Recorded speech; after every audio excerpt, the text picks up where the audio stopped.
testimony continued today in the most notorious criminal trial in Richland County history. Dr. John Boyle is accused of killing his wife Maureen and burying her body in the basement of his new home in Erie, Pennsylvania. I did not kill Maureen. I never harmed her at all. The 12-year-old son of accused murderer Mansfield Dr. John Boyle finally took the stand. As I heard a scream, I heard a thud. It was about this loud. The jury in this case find the defendant guilty. I confront my incarcerated father in prison. And finally, I'm gonna have that moment where I can ask this man, why, Dad? Why did you do this? Everyone knows it's premeditated. What I want to know is why. Collier, I have told you the truth. This is a psychopath. He's believing it while he's saying it. Do you think you're a sociopath? No. I'm Collier Landry, and this is Moving Past Murder. Today is January 10th, 2022, and today Robert Durst has died in custody in Stockton, California. He was beginning to serve a prison sentence for a recent conviction he had in September for the Los Angeles murder of his close friend Susan Berman in 2000. So Durst was in custody after being, I don't know if he was awaiting sentencing. He was found guilty by a jury. And then he got COVID 2 days later. Not that COVID is funny, but it is kind of humorous, or shows that maybe God does have a sense of humor when a piece of absolute horrific garbage like Robert Durst gets it.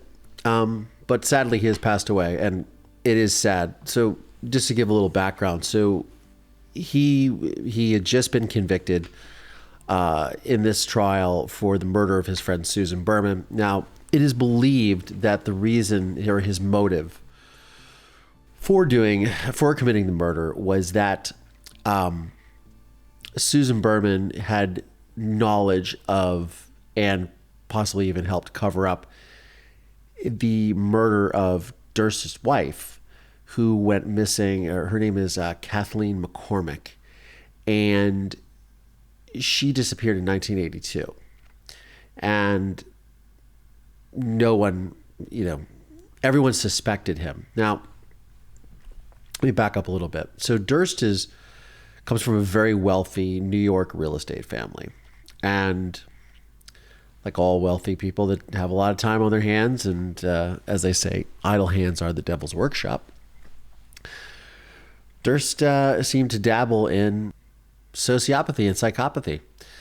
So he was tried, I don't know if it was in the 2000s, but he was tried for the murder and dismemberment of his friend in Galveston, Texas.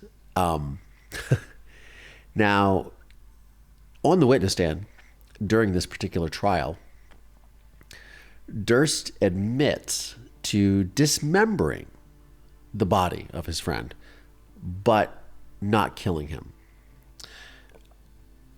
Astonishingly, in what can only be described as a miscarriage of justice, he is acquitted for that murder of this gentleman in Galveston, Texas. And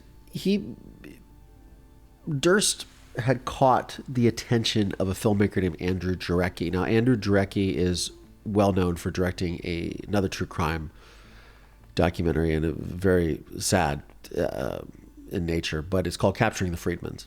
And Jarecki was became aware of Durst, and Durst was this he was very sort of a larger than life character, as far as he was very, outgoing and very personable and charming. And I have to say that from my personal experience, being that my father is a sociopath, obviously if you're listening to this podcast, you know that I am Collier Landry. I am the subject of Investigation Discovery's documentary, A Murder in Mansfield, which is about the murder of my mother by my father, which I witnessed as the sole witness and testified against my father when I was 12 years old, putting my father in prison. Well, my father put himself in prison, but I made sure he went there. And he is still incarcerated to this day. So I know a thing or two about sociopaths and being around them and psychopathy. And they tend to be very charming and very gregarious and personable people, almost to the point that you don't believe that they could do such a thing.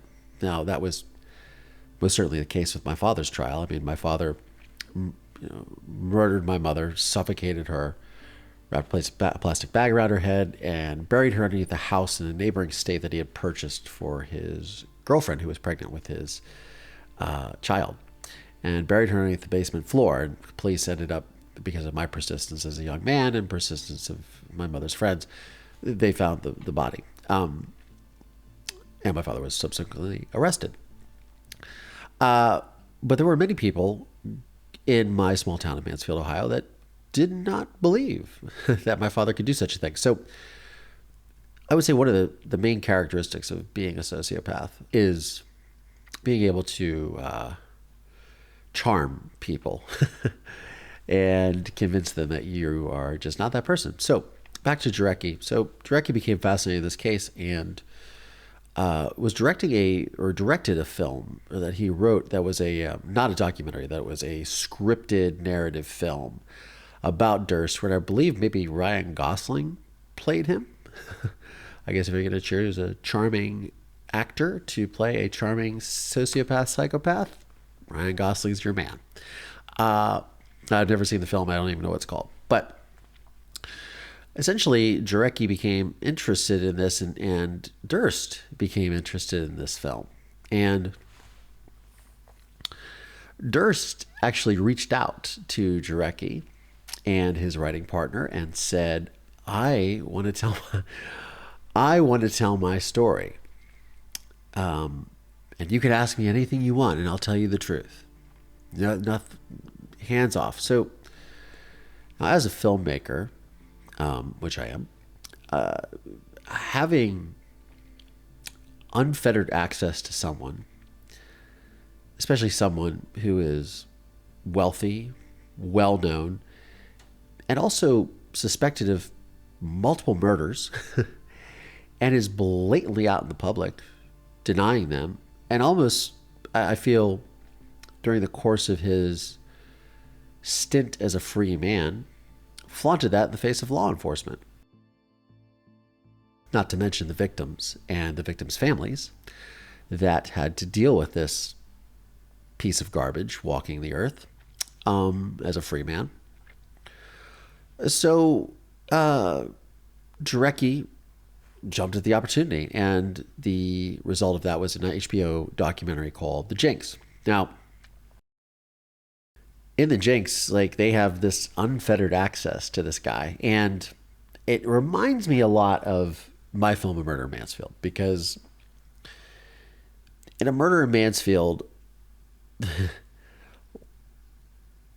it would normally be very difficult to get someone like my father, who still probably to this day denies that he murdered my mother or doesn't think he murdered my mother. You just have to watch the film and you'll see the whole sort of ending segment of the film, which is me confronting him in prison and asking him very difficult questions.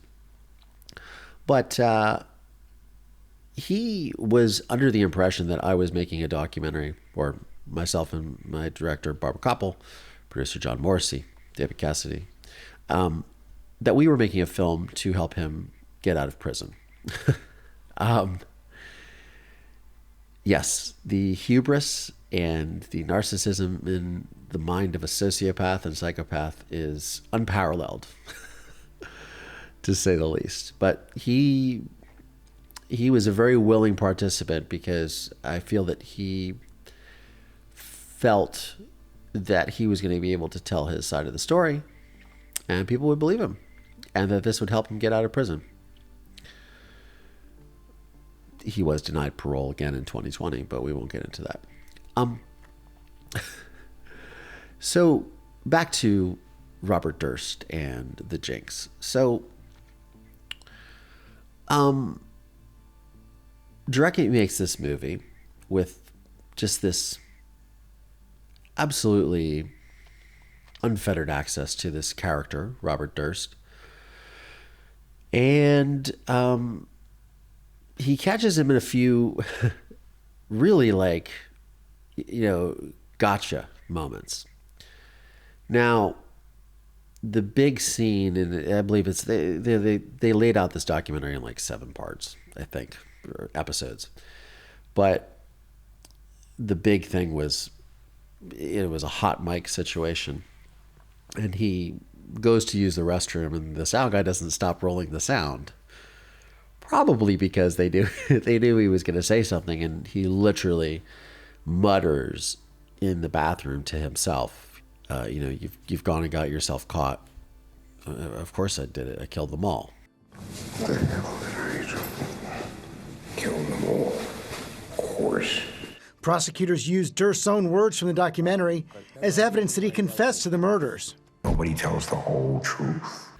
He basically has this this urinal confession, if you will, and that's the big moment in the film. But there's another really key moment, and this just sort of speaks to the absolute just depth of the sociopathy and psychopathy. And look, I'm not a psychologist or psychiatrist, but my father is a sociopath, and I lived this my entire life, and dealing with him, and on this podcast, obviously, I read letters and things of that nature to kind of give the audience a look inside the mind and the deception and manipulation and things like that. So one of the things I found fascinating, but just so actually chillingly familiar to me, because I've just been, I mean, it just hit home immediately, is when I watched this documentary. And there's a moment where there is a letter that is found with the body of Susan Berman. I believe it's Susan Berman. And they ask, they have another letter that Durst wrote to Susan Berman. And they're showing the address on the envelopes of both letters. And they said, because he says, oh, there was a letter that was written that was by the killer. And he, was explaining this. And they take the letters, and they have the letter and the addressed envelope to Susan Berman from him as a friendly note or whatever he was sending her, a Christmas card, who knows. And then the other letter with the same address that was on the body that the killer, using air quotes for those of you that can't watch the video portion of this, that the killer left with the body. And the handwriting is spot on. It's identical. There's no way that any rational person on the planet Earth could ever look at this and go, oh no, that's not him. It's him. And he is just, he's like, well, yeah. And they ended up playing this, obviously, this footage in the trial. And again, he doesn't, I mean, I might have to check my facts on this, but I don't believe he denies it, but he does. He basically just says, oh yeah, that's the same handwriting. The killer wrote that note or something. I mean, it's just it's so staggering, the amount of, I don't know if you call it hubris, chutzpah, or just plain just crazy. But this guy, he doesn't know he's caught, or he does know he's caught, but he's just trying to play it off. It's sort of like, what is it? The fake it till you make it type thing. I don't know. This must be the true crime version of that. Who knows? But it's staggering, because in the scene in the murder in Mansfield, when I'm confronting my father is saying, I'm asking him, he claims that he pushed my mother. She hit her head. He comes back in the room. She's dead. He tries to do CPR. He can do this, but then she was coming at him with a knife. I mean, it's just, it's very difficult and it's very surreal to always talk about this. But I'm hoping that I feel like the listeners and I feel like you guys glean some benefits of this. So he's in this fantasy world. It's just no other way to put it. And he's in this situation where he is just he's trying to justify, and he knows that he knows he murdered my mother. I mean, it's pretty obvious. It's a premeditated murder. It was it wasn't a crime of passion. A lot of people mistake it for that. It was not. It was a premeditated murder. He had been planning for a while to kill her. Asked about lowering the basement floor, what the concrete was made up of, and rented a jackhammer and all these things long before the murder. But I say to my father in the film, how did you get the plastic bag? How did she get a plastic bag over his head? Because my mother was suffocated. The first cause of death was suffocation. And then the second was suffocation by strangulation, and then blunt force trauma to the head. So I asked him, I said, "What, who put the bag? How did she get a bag?" I actually say verbatim, "How did she get a bag over her head then?" And he said, "I put the bag there." And then he sort of stammers a little bit and says something to the effect of he didn't want to look at her face or something like that. Anyways, so it is. So when I see that when I see that scene and him and the note or the letter and the handwriting, it rings true. And I wanted to do a little blurb of an episode on this and just talk about it because it's really a tough pill to swallow, and for a couple reasons. And today's his passing today, his death today is a hard pill to swallow for many because he was just convicted of this murder of Susan Berman, but he was awaiting trial in New York City for the murder of his wife, Kathleen McCormick, who disappeared, like I said, in 1982. So it is 2022 now. We are 10 days, almost 11 days in, and this woman was missing for 40 years. Now, I think that there was much speculation over the years that he did it. But to the victims, not only Kathleen McCormick, but to her family, because they are victims too, and they're the surviving victims. They're the ones left to pick up the aftermath of these types of things. The title of A Murder in Mansfield was originally going to be Aftermath, about the consequences of violence. It was something I was very passionate about talking about because I, as a victim, even though I don't look at myself that way, but I technically am a victim. I am the surviving victim of the murder. That my adopted sister, but I was, the one who witnessed the murder and testified. But there's a lot of unanswered questions you have, and I feel like that I really know what these people are going through. I know that look, nothing that Robert Durst was going to say was going to bring back Kathleen, right? But it might have given them just a little bit of closure. And that's a tough pill to swallow. And I can, speak with absolute certainty. That is one of the unique things about this podcast is you are getting a perspective on true crime from someone who has lived this. And the murder of my mother by my father was one of the largest cases in Ohio history. It was one of the most horrific crimes I think anyone's ever heard. And so I'm here to sort of give that perspective and I doubt they are listening, but if they are, to the families and to the friends and to the people that we're hoping to get, because I think the general consensus is that like Durst is, okay, now you're in jail, buddy. Like you're in prison.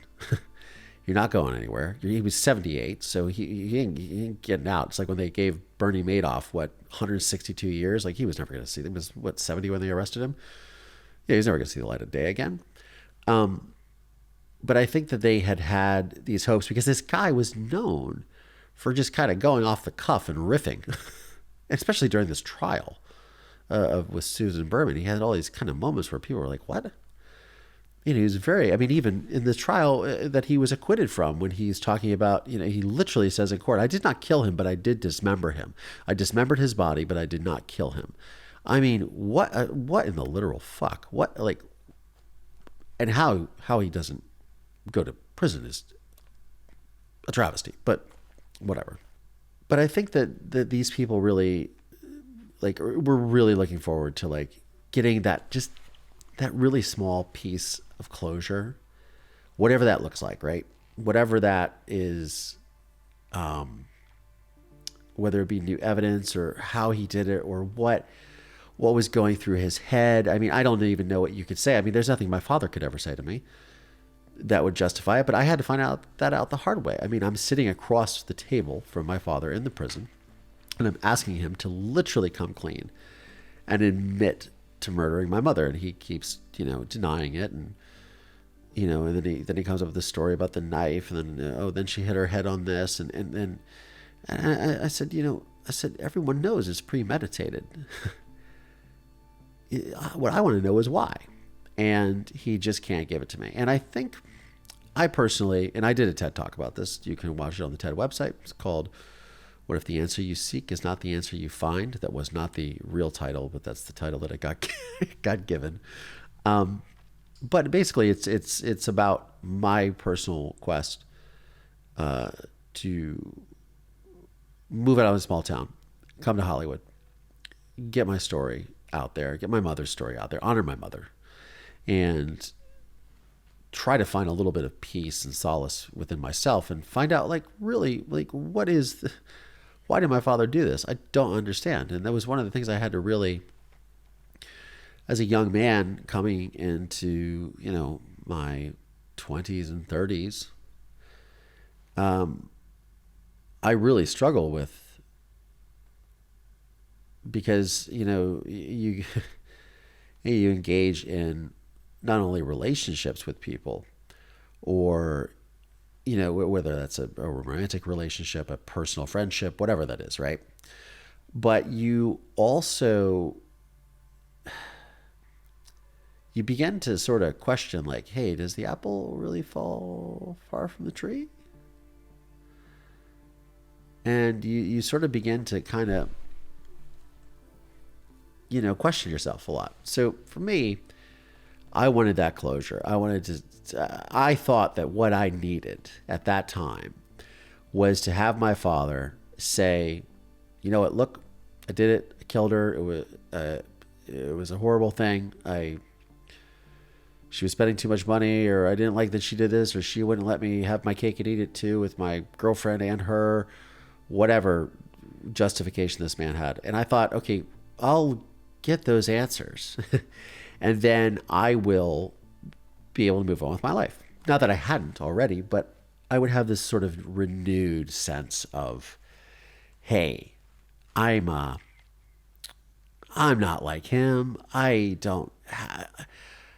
This is why this happened. This makes sense because, and as I say in the talk, we as human beings are natural empaths, right? So we are always looking for a way to justify in our minds traumatic or tragic or just horrific circumstances, because it's the only way that we can, as a coping mechanism, really understand, is sort of get inside and go, okay, why did this person do it? And often the question, and I can speak from 100% experience, the question of why is what will make you crazy. Why did this person do this? Why did they do this to me? Why did they do this to my mother? Why did my father? What? And to these victims that aren't going to get their answers to that question,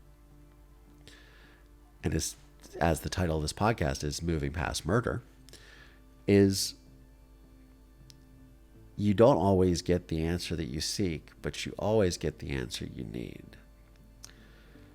And for me, when I look back at it, and this is my experience, which is unique to me. I'm not saying that, the wife of the family of Kathleen McCormick doesn't have a right or shouldn't feel that they want to have these questions answered. By all means, absolutely, 100%. It is just human nature, and it is part of the coping mechanism of the trauma. I personally feel that if my father had come to me, and I discussed this with the psychologist that's in the film, Dr. Dennis Marikis, who we're going to have on this program, by the way. We got engaged in a conversation, and I can't remember actually if this made it in the film or not, but I was saying to him, he was, I explained what happened with my father, what my father said, and he said, well, how does that make you feel? And do you feel fulfilled? Do you feel like you got your answer? And I guess I although I felt like I didn't get my answer, I did get my answer, because I say to my father before I walk out of the room, or before we get up and he walks out of the room, I should say, I believe you believe that. And that's my answer. Because he's just so wrapped up into his own sociopathy and narcissism and narcissism is a very big trait of sociopathy. Now, somebody can be narcissistic and not a sociopath, but most often, if they are a sociopath, they are definitely narcissistic. But it doesn't work both ways, if that makes sense. So somebody can be a narcissist and not be a sociopath. So if you are around a narcissist, I'm sorry, but don't fear for your life just yet. But I say to him, I believe you believe that, right? And so Dr. Marikis says to me, he goes, well, let me propose this to you. I think, and this might not even have been in the film. This might have actually been in a private conversation. And when I have him on the podcast, I'll talk to him about this. But he may have said it to me at a later date. Is what I'm getting at. But the thing is that he posed a really interesting question to me. And that question was, if your father completely confessed to doing everything and said, you know what, hey, I did it, this is why I did it, this was my reasoning, this is my justification, I thought I could get away with it, whatever. If he fully admitted, would that have been enough? And he challenged me to think about it this way. He said, on top of that, he said, and me being Collier, would have even more questions. So,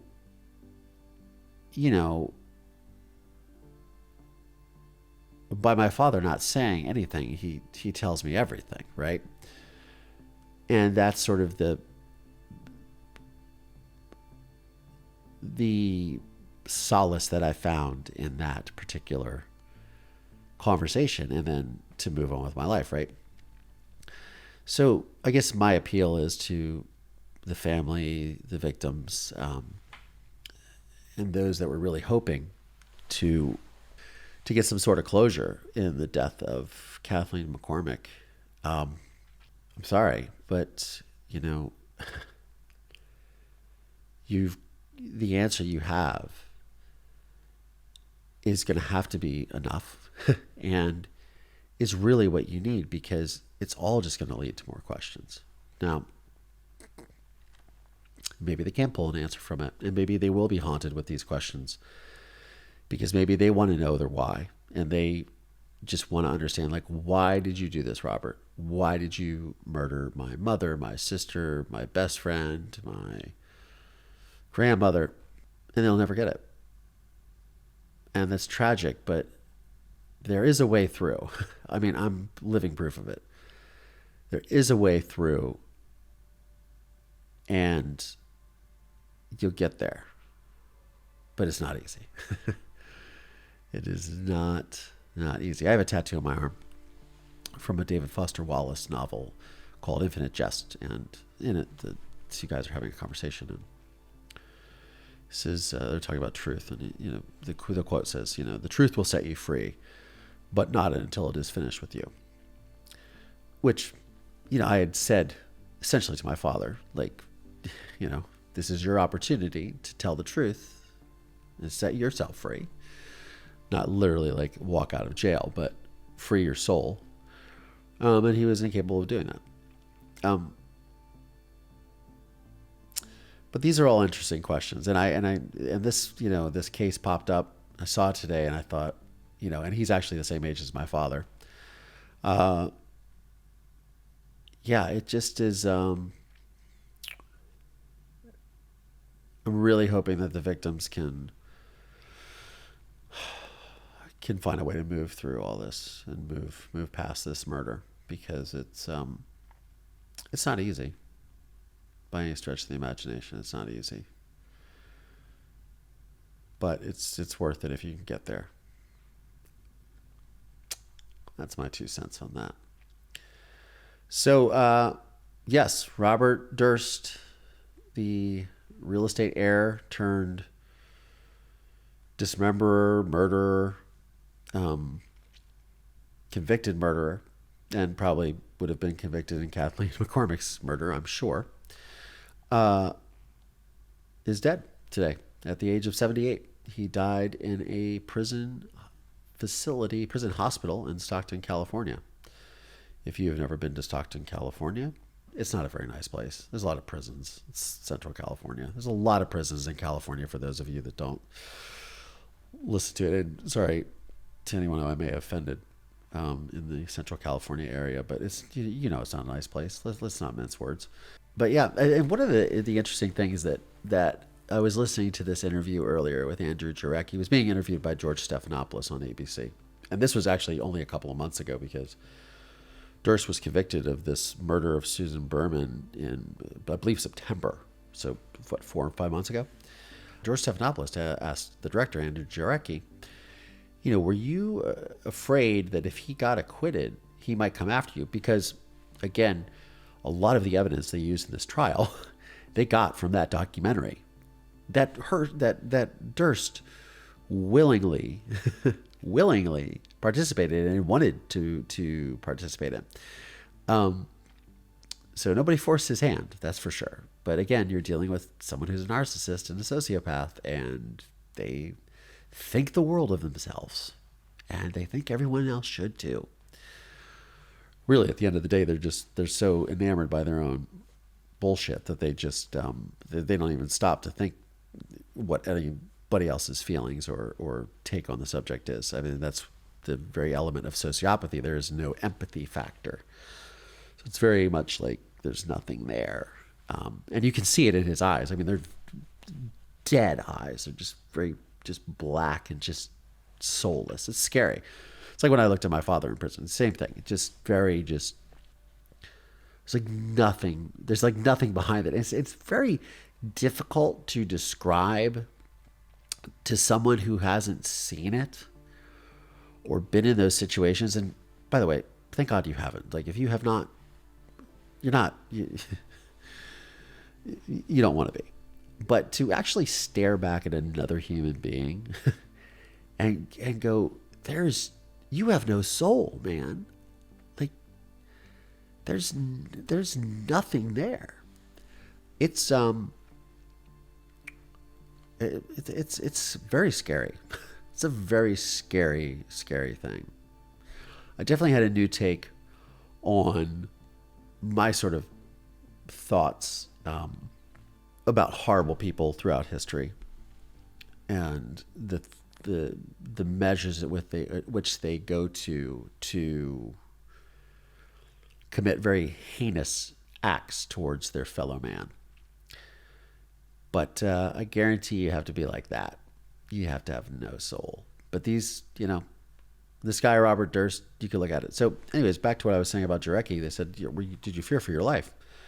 Because they used all of this footage. And he said, well, it's like not really a reason why George Stephanopoulos asked him this is because Durst had killed somebody who was a witness, Susan Berman, who knew about the murder of Kathleen McCormick. So he's known for killing people that know too much, right? So, and this was always a thing that people asked me about my father. Is was I afraid of him retaliating against me, and how that affects his parole and this, that, and the other. And like, if he had gotten out, was I scared? And I was like, oh, no. First of all, I'm not going to live my life in fear. I was already afraid of that man when I was a kid. I'm not going to revisit that again. But he, it was interesting, Jarecki, and he had that moment where he was like, but no, I'm not afraid of this guy, and good on him. Yeah. Robert Durst passed away at 78. He also had COVID. He got COVID 2 days after he got sentenced for the murder of Susan Berman, which I think was really interesting. That's not what he died of course. I believe he had cancer, and he had all kinds of stuff. I mean, of course he had cancer. He's been living with these horrible acts he's committed, and they've just been festering inside of him for decades. So, yeah, of course. Surprised he made it this long, actually. And what a waste, something that my grandmother, my father's mother, who, put her house up for my father's, attorney fees and all these things. One of the last things she ever said to me was, I believe, in 1998. Yeah, 1998. We were in the kitchen making pizzelles, and my grandmother was Italian. So a little old Italian lady with her grandson, and of course you're making pizzelles, right? With aniseed and, using the pizzelle iron and, Anyways, for those of you who don't know, pizzelle is a very thin Italian cookie, usually with anise or anise, as some people pronounce it, or like an almond flavor or amaretto, and then or lemon flavor. It's kind of the variety you get, right? I think they even have chocolate pizzelles, but you know what? If you know better than I do, you can put it in the comments below. But she said to me, she just was kind of like in her own world, just kind of staring off, and she just had this moment, and she looked at me, and she was staring off into space, actually, I should say. And she said, "My Jackie, what a waste of talent." Yeah, what a waste of talent indeed. And Robert Durst, man, the world was your oyster. You came from a very wealthy family, prominent family in New York. Could have had any opportunity you wanted, and you chose this as your legacy. And on that note, I'm Collier Landry. This is Moving Past Murder. Thanks, y'all. This podcast is made possible by support from listeners just like you.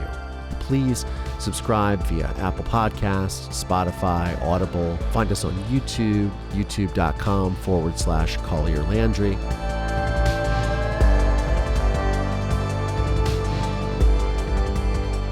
The film A Murder in Mansfield is available on Investigation Discovery, Discovery Plus, and Amazon Prime Video.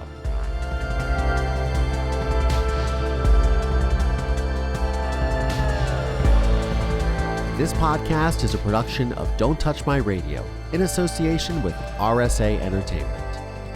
Please visit mpmpodcast.com to show your support today.